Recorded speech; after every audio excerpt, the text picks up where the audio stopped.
Welcome back to the channel ಸ್ನೇಹಿತರೆ. ಇವತ್ತು ನಾನು KTM ಶೋರೂಮ್ಗೆ ಹೋಗ್ತಾ ಇದ್ದೀನಿ. ಆಫ್ಟರ್ ಆಲ್ಮೋಸ್ಟ್ 15 to 20 ಡೇಸ್ ಆದಮೇಲೆ ಗಾಡಿ ರೆಡಿ ಇದೆ ಬನ್ನಿ ಅಂತ ಅಂದರು. ಅದೆಷ್ಟು ಮಾತ್ರ ರೆಡಿಯಾಗಿದೆ ನನಗೂ ಗೊತ್ತಿಲ್ಲ, ಅಲ್ಲಿ ಹೋದ್ಮೇಲೆ ಗೊತ್ತಾಗುತ್ತೆ. ಈಗ ಹೋಗ್ತಾ ಇದ್ದೀನಿ, ಎಕ್ಸ್ಪಲ್ಸ್ ಎತ್ಕೊಂಡು ಹೋಗ್ತಾ ಇದ್ದೀನಿ. ನನ್ನ ಫ್ರೆಂಡ್ ಸೂರ್ಯ, ಲಾಸ್ಟ್ ಟೈಮ್ ನೋಡಿದ್ರಲ್ಲ, ಸೂರ್ಯ ಬರ್ತಿದ್ದಾನೆ. ಸೊ ಇಬ್ಬರು ಜೊತೆಯಲ್ಲಿ ಹೋಗ್ತೀವಿ. ಬರಬೇಕಾದ್ರೆ ಗಾಡಿ ಎತ್ಕೊಂಬರ್ತೀವಿ. ಇನ್ ಕೇಸ್ ರೆಡಿ ಆಗಿಲ್ಲ ಸರಿಯಾಗಿ ಅಂತಂದರೆ ಮತ್ತೆ ವಾಪಸ್ ಬರ್ತೀವಿ. ಈ ಸರಿ ವಾಪಸ್ ಬಂದರೆ ಮಾತ್ರ KTM ಹೆಡ್ಗಳು ಯಾರ್ಯಾರಿದ್ದಾರೆ ಇಂಡಿಯಾಲಿ ಎಲ್ಲರಿಗೂ ಮೇಲ್ ಹೊಡೆದೇ ಬರೋದು. ಎಲ್ಲರಿಗೂ ಮೇಲ್ ಹೊಡಿತೀನಿ ಇವ್ರು ಹೋಗ್ತಾ ಏನು ಅನ್ನೋದು. ನೋಡೋಣ. 2 ಡೇಸ್ ಅಂತ ಗಾಡಿ ಎತ್ಕೊಂಡು ಹೋಗಿ 10 ಡೇಸ್ ಆಗಿದೆ. ನೋಡೋಣ, ಫುಲ್ ಸ್ಟೋರಿ ಹೇಳ್ತೀನಿ ನಿಮಗೆ ಮನೆಗೆ ಹೋಗಿ. ಆಮೇಲೆ ಈಗ ಸದ್ಯಕ್ಕೆ ಶೋರೂಮ್ಗೆ ಹೋಗಿ ಗಾಡಿ ಆಗಿದೆಯೋ ಇಲ್ಲೋ ನೋಡೋಣ. Hi guys, welcome to my new vlog. So ಇದು KTM ಅಪ್ಡೇಟ್ ಬಗ್ಗೆ ವಿಡಿಯೋ. ನೀವು ಆಲ್ರೆಡಿ ತಮ್ಮನೆಲ್ಲ ನೋಡಿರ್ತೀರ. ಸೊ ಲಾಸ್ಟ್ ನೀವು ನೋಡಿದ ವಿಡಿಯೋ ಬಂದು ಡಿಸ್ಕ್ ಜಾಮ್ ಆಗಿತ್ತು. ಸೊ ಡಿಸ್ಕ್ ಜಾಮ್ ಆದಮೇಲೆ ಏನಾಯಿತು ಅಂತಂದರೆ, ನಾನು ಅದನ್ನು ನಮ್ಮ KTM ಕರ್ನಾಟಕ ಹೆಡ್ ASMಗೆ ವಾಟ್ಸಪ್ ಮಾಡಿದ್ದೆ. ಆ ವಿಡಿಯೋ ಜಾಮ್ ಆಗಿದ್ದು. ಮತ್ತು ನಾನು ಯಾವ ಶೋರೂಮ್ಗೆ ಹೋಗ್ತಿದ್ದೆ ಆ ಶೋರೂಮ್ ಮ್ಯಾನೇಜರ್ಗೆ ಕಳಿಸಿದ್ದೆ, ಮತ್ತು ಸರ್ವಿಸ್ ಅಲ್ಲಿ ಅಡ್ವೈಸರ್ ಇರ್ತಾರಲ್ಲ ಅವ್ರಿಗೆ ಕಳಿಸಿದ್ದೆ. ಸೊ ಅದಾಗಿ 2 ಡೇಸ್ಗೆ, ಅಂದರೆ ಒಂದು ನಿಮಿಷ, ಸೊ 2 ಡೇಸ್ ಅಲ್ಲ, ಇನ್ನೂ ಜಾಸ್ತಿ ಆಗಿದೆ. 31st ಬ್ರೇಕ್ ಜಾಮ್ ಆಗಿದ್ದು. ನನಗೆ August 8th ಕಾಲ್ ಮಾಡ್ತಾರೆ ಇವರು. So almost 1 week. August 8th call ಮಾಡಿ, ಸೊ ನಾವೇ ಗಾಡಿ ಪಿಕ್ ಮಾಡ್ತೀವಿ, ನಾವೇ ಗಾಡಿ ತೊಗೊಂಡು ಹೋಗ್ತೀವಿ ವೈಟ್ಫೀಲ್ಡಿಂದ ನಮ್ಮ ಹೌದು ಕಸ್ತೂರಬಾ ರೋಡ್ಗೆ ಅಂತ ಕಾಲ್ ಮಾಡಿದ್ರು. ಸರಿ ಅಂತ, ಅಂದರೆ ಪಾರ್ಟ್ಸ್ ಬರಬೇಕು ಅಂತ ವೆಯ್ಟ್ ಮಾಡ್ತಿದ್ರು.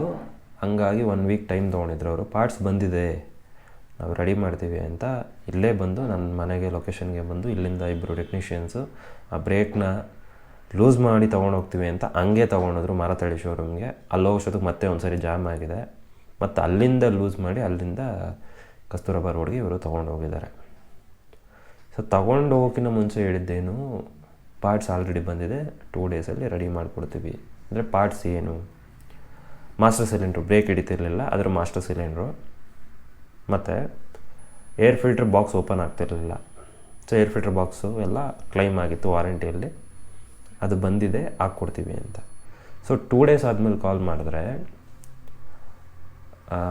ಮಾಸ್ಟರ್ ಸಿಲಿಂಡ್ರ್ ಹಾಕಿದ್ದೀವಿ, ಆದರೆ ಏರ್ ಫಿಲ್ಟ್ರ್ ಬಾಕ್ಸು ಕ್ಯಾಪ್ ಬಂದಿಲ್ಲ, ಅದು ಸಪ್ರೇಟ್ ಪಾರ್ಟು ಅಂತ ಹೇಳಿ ತೊಗೊಂಡೋಗಿದ್ದು ಗಾಡಿ. ಯಾವಾಗ ಇವರು August 8th, 2 ಡೇಸ್ ಆದಮೇಲೆ ಕಾಲ್ ಮಾಡಿ, 10th ಕಾಲ್ ಮಾಡಿರೋದು ನಾನು.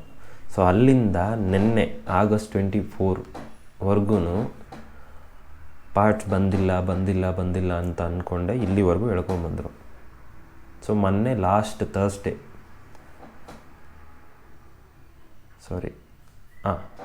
ಫ್ರೈಡೇ ಲಾಸ್ಟ್ ವೀಕಲ್ಲಿ ಪಾರ್ಟ್ಸ್ ಬಂದಿದೆ, ರೆಡಿ ಮಾಡ್ತಿದ್ದೀವಿ ಅಂತ ಹೇಳಿ. ಸೊ ನಿನ್ನೆ ಈವ್ನಿಂಗು ಕಾಲ್ ಮಾಡಿದ್ರು, ನಿನ್ನೆ ಆಫ್ಟರ್ನೂನ್ ಕಾಲ್ ಮಾಡಿದ್ರು. August 23 ನಿನ್ನೆ ಗಾಡಿ ರೆಡಿ ಆಗಿದೆ, ಎಲ್ಲ ಪಾರ್ಟ್ಸ್ ಹಾಕಿದ್ವಿ, ರೆಡಿ ಇದೆ ಗಾಡಿ, ಬನ್ನಿ ಅಂತ. ಸೊ ಇದಕ್ಕೆ ಮುಂಚೆ ಕೂಲೆಂಟ್ ಬಗ್ಗೆನೂ ನಾನು ಇಶ್ಯೂ ಇದೆ ಅಂತ ಹೇಳಿದ್ದೆ ಅವ್ರಿಗೆ. ರೇಡಿಯೇಟರ್ ಕ್ಯಾಪ್ ಮೇಲೆ ಡೌಟ್ ಇದೆ ನನಗೆ ಅಂತಲೂ ಹೇಳಿದ್ದೆ ನಾನು. ಸೊ ನಿನ್ನೆ ಮಧ್ಯಾಹ್ನ ನಾನು ಸರ್ವಿಸ್ ಸೆಂಟ್ರಿಗೆ ಹೋಗಿದ್ದೆ. ಸೊ ಅದೊಂದು ಫುಟೇಜ್ ಇದೆ, ನೋಡ್ಕೊಂಬನ್ನಿ. ಸೊ ಶೋರೂಮಿಂದ ಆಚೆ ಎತ್ಕೊಂಬಂದಿದ್ದೀನಿ ಗಾಡಿ. ಈಗ ಬ್ರೇಕ್ ಮೇಯ್ನ್ ಚೆಕ್ ಮಾಡೋಕ್ಕೆ, ಅದೇ ಮೇಯ್ನ್ ಇಶ್ಯೂ. ಉದುರ್ಸಾಕವ್ರೆ, ಸದ್ಯ ಇಲ್ಲೇ ಇದೆ. ನನಗೆ ಯಾಕೋ ಅದು ಇನ್ನೂ ಬ್ರೇಕ್ ಇಶ್ಯೂ ಜಂಪ್ ಆಗೋದು ಸಾಲ್ವ್ ಆಗಿಲ್ಲ ಅಂತ ಅನ್ನಿಸ್ತಾ ಇದೆ.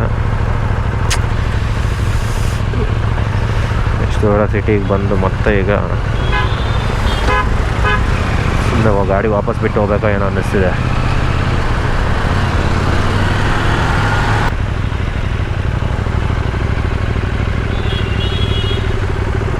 ಏನು ಮಾಡೋರು ಒಬ್ಬರು ಅದೊಂಥರ ಬ್ರೇಕ್ ಹಿಡಿತಿದೆ, ಬಟ್ ಜಂಪ್ ಲೈಟಾಗಿ ಆಗ್ತಿದೆ ಅಂತಲೇ ಅನ್ನಿಸ್ತಾ ಇದೆ. ನನಗೆ ಅರ್ಥನೇ ಆಗ್ತಿಲ್ಲ ಅದು ಏನು ಇಶ್ಯೂ ಅಂತ. ಹೋಯ್ತು ಒಳಕ್ಕೆ. ಈರುಳಲ್ಲಿ ಬಂದರೆ ಬೇಜಾನ್ ಲ್ಯಾಂಬೋ ಗಿಂಬೋಗಳು ಎಲ್ಲ ಕಾಣ್ತವೆ.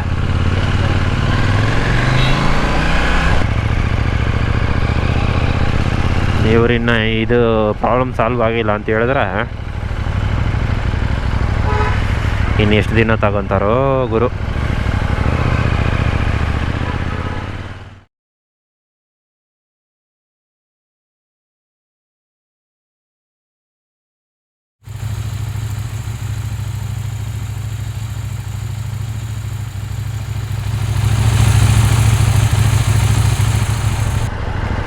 ABS ವೀಲ್ ಅಂತಲೇ ಹೇಳಿದ್ದೆ ನಾನು ಅವತ್ತು. ಪ್ರಾಬ್ಲಮ್ಮು ಬರೀ ಇವರು ಮಾಸ್ಟರ್ ಸಿಲಿಂಡರ್ ಮಾತ್ರ ಚೇಂಜ್ ಮಾಡಿದ್ದಾರೆ. ಇದು ABS ವೀಲಿಂದ ಇರಬಹುದು.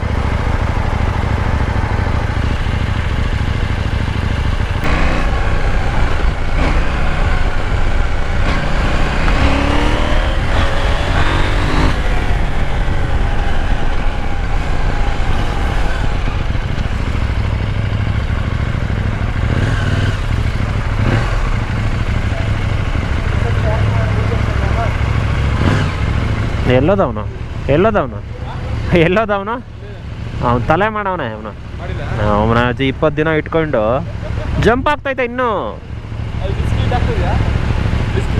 ಹಾಂ, ಅದಿಲ್ಲ ಅದ್ರದ್ದು ಸರೋಗಿದೆ. ಮಾಸ್ಟರ್ ಸಿಲಿಂಡರ್ ಚೇಂಜ್ ಮಾಡೋರಲ್ಲ, ಮಾಸ್ಟರ್ ಸಿಲಿಂಡ್ರೇ ಮೇಯ್ನ್. ಅದಕ್ಕೆ ಬ್ರೇಕ್ದು ಇದು ABS ರಿಂಗ್ ಬರುತ್ತಲ್ಲ, ಅದರಲ್ಲಿ ಏನೋ ಫಾಲ್ಟ್ ಇದೆ, ರಿಂಗ್ ಚೇಂಜ್ ಮಾಡಬೇಕು. ನಾನು ಹೇಳಿದ್ದೆ.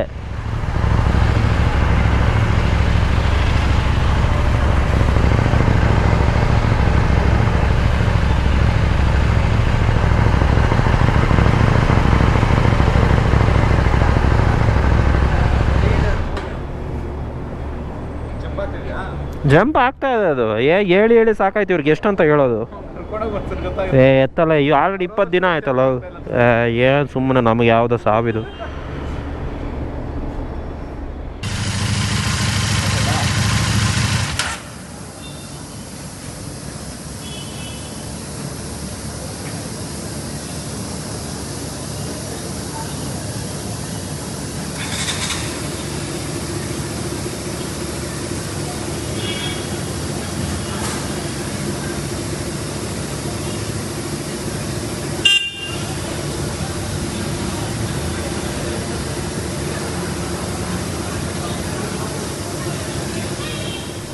ಸೊ ಈಗ ಫುಟೇಜ್ ಎಲ್ಲ ನೋಡಿದ್ರಲ್ಲ.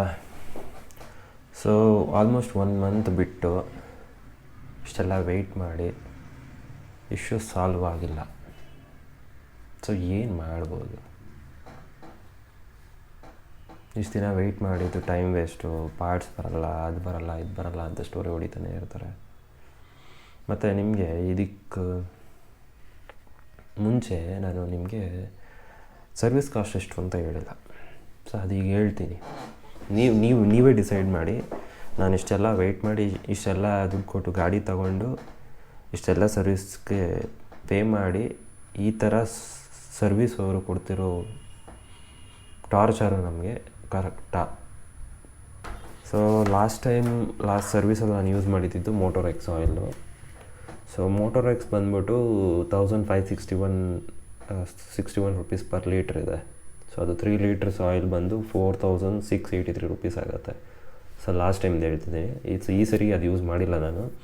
ಈ ಸರಿ ಮ್ಯಾಕ್ಸಿಮ ಯೂಸ್ ಮಾಡಿದ್ದೀನಿ. ಮ್ಯಾಕ್ಸಿಮ 1200 ರುಪೀಸ್ ಇದೆ ಪರ್ ಲೀಟ್ರ್. ಸೊ ಸ್ವಲ್ಪ ಡಿಫ್ರೆನ್ಸ್ ಬರುತ್ತೆ. 4683 ಮೋಟರ್ ಎಕ್ಸು, 3600 ರುಪೀಸ್ ಮ್ಯಾಕ್ಸಿಮ. ಸೊ ಇಷ್ಟು ಡಿಫ್ರೆನ್ಸ್ ಇದೆ ಪ್ರೈಸು. ಮತ್ತು ಒಂದೊಂದೇ ಹೇಳ್ತಾ ಹೋಗ್ತೀನಿ ನೋಡಿ. ಈ ಸರಿ ಇದು ಮಾತ್ರ ಹೇಳ್ತೀನಿ. 3600 rupees engine oil filter 1100 rupees. ಮತ್ತು ಬ್ರೇಕ್ ಫ್ಲೂಯಿಡ್ಡು ಇವರು ಒಂದು ಕಂಟೈನರ್ ತೊಗೊಂಡೋಗಿದೆ. ಅದು 250 ml ಬರುತ್ತೆ. ಸೊ ಅದನ್ನು ಇದು ಮಾಡಿದ್ರು. ಆಲ್ಮೋಸ್ಟ್ ಲಾಸ್ಟ್ ಎಂಡಿಗೆ ಬಂದಿತ್ತು. ಮತ್ತು ಮಾಸ್ಟರ್ ಸಿಲಿಂಡರ್ ತಂದಾಗ ಸಾಕಾಗಲ್ಲ, ಇನ್ನೊಂದು ಕೊಡಿಸಿ ಅಂತಂದರು. ಹಂಗಾಗಿ 2 ಕೊಡಿಸಿದ್ದೀನಿ. So 2ಕ್ಕೆ 1300 rupees. ಇದು ಲಿಕ್ವಿ ಮೂಲಿ .5.1 ಬ್ರೇಕ್ ಫ್ಲೂಯಿಡ್. ಮತ್ತು brake pads front to rear ಎಲ್ಲ ಚೇಂಜ್ ಆಗಿದೆ. ಎಲ್ಲ ಬ್ರೆಂಬೋ ಹಾಕಿದ್ದೀನಿ. ಅದು ಒಂದು ಸಿಂಗಲ್ ಸೆಟ್ಟು 3500 ರುಪೀಸ್ ಬರುತ್ತೆ. So 3500 into 3, so 10,500 rupees. Next coolant last time ನಾನು ಹೇಳಿದ್ದೆ ನಿಮಗೆ, ಕೂಲೆಂಟ್ ಚೇಂಜ್ ಮಾಡಿರೋ ವಿಡಿಯೋನೂ ಹಾಕಿದ್ದೀನಿ. ಸೊ ಕೂಲೆಂಟ್ ಚೇಂಜ್ ಮಾಡಿದ್ಮೇಲೆ ಏನಾಯಿತು, ಗಾಡಿ ಓಡಿಸ್ತಾ ಕೂಲೆಂಟ್ ಕಡಿಮೆ ಆಗ್ತಾನೆ ಇತ್ತು, ಟಾಪಪ್ ಮಾಡ್ತಾನೆ ಇದ್ದೆ. ಕಂಪ್ಲೀಟ್ ಕೂಲೆಂಟು ರಿಸರ್ವರಲ್ಲಿ ಖಾಲಿ ಆಗೋಯಿತು, ಬರೀ ರೇಡಿಯೇಟ್ರಲ್ಲಿ ಇತ್ತು ಒಂದು ಸ್ವಲ್ಪ. ಮೊನ್ನೆ ಸರ್ವಿಸ್ಗೆ ಹೋಗಿದ್ದಾಗ ಕೂಲೆಂಟು ಎಕ್ಸ್ಟ್ರಾ ಬೇಕು ನಮಗೆ ಚೆಕ್ ಮಾಡೋಕ್ಕೆ ಅಂದರು, ಮತ್ತೆ ಇನ್ನೊಂದು ಕ್ಯಾನ್ ತೊಗೊಂಡೆ. ಸೊ 2 ಕ್ಯಾನ್ ಕೂಲೆಂಟ್ ಬಂದು ನಿಮಗೆ 1,900 ರುಪೀಸ್ ಪರ್ ಕ್ಯಾನ್ ಬರುತ್ತೆ ಅದು. So 3,800 rupees 2 can. ಮತ್ತು ಏರ್ ಫಿಲ್ಟ್ರು 3,000 ರುಪೀಸ್ ಇದೆ ಅವ್ರದ್ದು ಸ್ಟಾಕ್ ಏರ್ ಫಿಲ್ಟ್ರ್. ನಾನು ಬೇರೆ ಹಾಕೋಂಗಿಲ್ಲ, ವಾರಂಟಿ ಕೊಡೋಲ್ಲ ಅಂತಾರೆ, ಹಂಗಾಗಿ 3,000 ರುಪೀಸ್ ಏರ್ ಫಿಲ್ಟ್ರು. ಮತ್ತು ಇವ್ರದ್ದು ರೆಗ್ಯುಲರ್ ಲೇಬರ್ ಬಂದು 4,000 ರುಪೀಸು. ಮತ್ತು ಈ ಬ್ರೇಕ್ ಪ್ಯಾಡ್ ಹಾಕಿ ಆಯಿಲ್ ಬ್ಲೀಡ್ ಮಾಡ್ತಾರಲ್ಲ ಬ್ರೇಕ್ ಆಯಿಲು, ಅದಕ್ಕೆ 450 ರುಪೀಸ್ ಚಾರ್ಜ್ ಮಾಡಿದ್ದಾರೆ. ಮತ್ತು ನಾನು ಹಾಕಿಸ್ತಿರೋದು ಏನು ಈ ಸರಿ ಅಂತಂದರೆ ಕ್ಲಚ್ ಕೇಬಲ್ ಇಶ್ಯೂ ಇದೆ, ಹಾಕ್ಸಿ ಅಂದಿದ್ದಾರೆ. ಅದು 4,100 ರುಪೀಸ್ ಆಗುತ್ತೆ. ಹಾಕ್ಸಿಲ್ಲ, ಮೇ ಬಿ ನಾನು ಡೆಲಿವರಿ ತೊಗೊಳೋಕ್ಕಿಂತ ಮುಂಚೆ ಈಗ ಇನ್ನೂ ಗಾಡಿ ಅಲ್ಲೇ ಇದೆ, ಹಾಕ್ಸ್ಕೊತೀನಿ. ಸೊ ಇಷ್ಟೆಲ್ಲ ಸೇರಿದ್ರೆ ನಿಮಗೆ ಇನ್ಕ್ಲೂಡಿಂಗ್ ಕ್ಲಚ್ ಕೇಬಲ್ಲು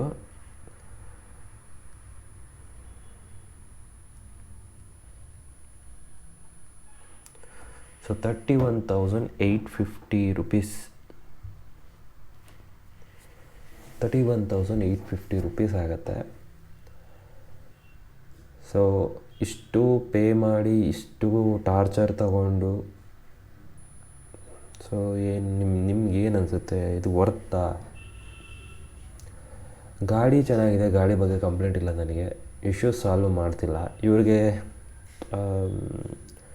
ನಾಲೆಡ್ಜ್ ಎಷ್ಟಿದೆ ಅಂತಂತಂದರೆ, ನಿಮಗೆ ಬ್ರೇಕ್ ಮಾಸ್ಟರ್ ಸಿಲಿಂಡರ್ ಇಶ್ಯೂ ಇದೆ ಅಂತ ಹೇಳಿದ್ದು ನಾನು. ಇವರು ಹೇಳಿ ಬ್ರೇಕ್ ಪ್ರಾಬ್ಲಮ್ ಇದೆ ಅಂದರೆ ಅವರು ಕಂಡುಹಿಡಿಯಲಿಲ್ಲ, ಬರೀ ನಿಮಗೆ ಹೋದಾಗೆಲ್ಲ ಬ್ರೇಕ್ ಆಯಿಲ್ ಪಂಪ್ ಮಾಡಿಕೊಡ್ತಾಯಿದ್ರು. ಮಾಸ್ಟರ್ ಸಿಲಿಂಡರ್ ಪ್ರಾಬ್ಲಮ್ ಇದೆ ಅಂತ ಹೇಳಿದ್ದು ನಾನು. ರೇಡಿಯೇಟರ್ ಕ್ಯಾಪ್ ಪ್ರಾಬ್ಲಮ್ ಇದೆ ಅಂತ ಹೇಳಿದ್ದೀನಿ. ಅದು ಅವರು ಟೆಸ್ಟ್ ಮಾಡಿದಾಗ ಆಯಿಲ್ ಕೂಲೆಂಟ್ ಆಚೆ ಬರಲಿಲ್ವಂತೆ, ಹಂಗಾಗಿ ಅವರು ಏನು ಪ್ರಾಬ್ಲಮ್ ಇಲ್ಲ ಅಂತ ಡಿಸೈಡ್ ಮಾಡಿದರು. ಈಗ ವಿಡಿಯೋ ನೋಡಿದ್ರಲ್ವ ನೀವು, ಅದರಲ್ಲಿ ನಾವು ಒಂದು ಟೆಸ್ಟ್ ಡ್ರೈವ್ ಹೋದಾಗೆ ಆಯ್ತದು. ಅಲ್ಲೇ ನಾನು ಕರ್ಕೊಂಡು ಹೋದೆ ಅವನು ಸರ್ವಿಸ್ ಅಡ್ವೈಸರ್ನ, ಬಾಪ್ಪ ಅಂತ. ಆವಾಗ ಕಣ್ಮುಂದೆನೇ ಆಯಿತು. ಸೊ ಈಗ ಆ ಪಾರ್ಟ್ ಬರೋಕ್ಕೆ ಇನ್ನೂ ಇವರು 15 ಡೇಸ್ ತೊಗೊಂಡಾರೋ 20 ಡೇಸ್ ತೊಗೋತಾರೋ 1 ಮಂತ್ ತೊಗೋತಾರೋ ಗೊತ್ತಿಲ್ಲ. ನಾನು KTM ಹೆಡ್ ಇದ್ದಾರೆ, ಅವ್ರಿಗೆ ಆಲ್ರೆಡಿ ಇದ್ರ ಬಗ್ಗೆ ಡೀಟೇಲ್ ಹಾಕಿದ್ದೀನಿ. ಸೊ ಅವ್ರ ಕಡೆಯಿಂದನೂ ರೆಸ್ಪಾನ್ಸ್ ಏನಿಲ್ಲ. ASM ಜೊತೆ ಫಾಲೋಅಪ್ ಮಾಡ್ತಿದ್ದೀನಿ, ಅವರು ಹೆಲ್ಪ್ ಮಾಡ್ತಿದ್ದಾರೆ. ಬಟ್ ಇವರು ಟೆಕ್ನಿಕಲ್ ಏನು ಪ್ರಾಬ್ಲಮ್ ಅಂತ ಹೇಳಿದ್ರೆ ಅವರು ಪಾರ್ಟ್ಸ್ ತರಿಸ್ಕೊಡೋದಕ್ಕೆ ಈ ಥರ ಹೆಲ್ಪ್ ಮಾಡ್ತಾರೆ. ಸೊ ನಾನು ಇವತ್ತೇ ವಿಡಿಯೋ ರೆಕಾರ್ಡ್ ಮಾಡ್ತಿರೋದು. ನಾನು ಇವತ್ತು KTMಗೆ ಹೆಡ್ ಪ್ರಶಾಂತ್ ಅಂತ, ಅವ್ರಿಗೆ ಈ ಕಂಪ್ಲೀಟ್ ಡೀಟೇಲ್ ಒಂದು ಮೇಲ್ ಮಾಡಬೇಕು ಅಂತ ಇದ್ದೀನಿ. ಅದಾದಮೇಲೆ ಅವ್ರ ನಂಬರು ಇದೆ, ಅವ್ರಿಗೆ ಕಾಲ್ ಮಾಡ್ತೀನಿ. ಫಸ್ಟ್ ಮೇಲ್ ಮಾಡ್ತೀನಿ ಅಫಿಷಿಯಲಾಗಿ, ರಿಪ್ಲೈ ನೋಡೋಣ. ಅದಾದಮೇಲೆ ಕಾಲ್ ಮಾಡ್ತೀನಿ, ಏನು ಅಂತ ಗೊತ್ತಾಗತ್ತೆ. ಸಾಕಾಗೋಗಿದೆ 1 ಮಂತೆಲ್ಲ ಬಿಟ್ಟು ಮತ್ತೆ ವೆಯ್ಟ್ ಮಾಡಬೇಕು ಅಂತಂದರೆ. ಟೆಕ್ನಿಕಲ್ ನಾಲೆಡ್ಜೇ ಇಲ್ಲ. ಏನಾದರೂ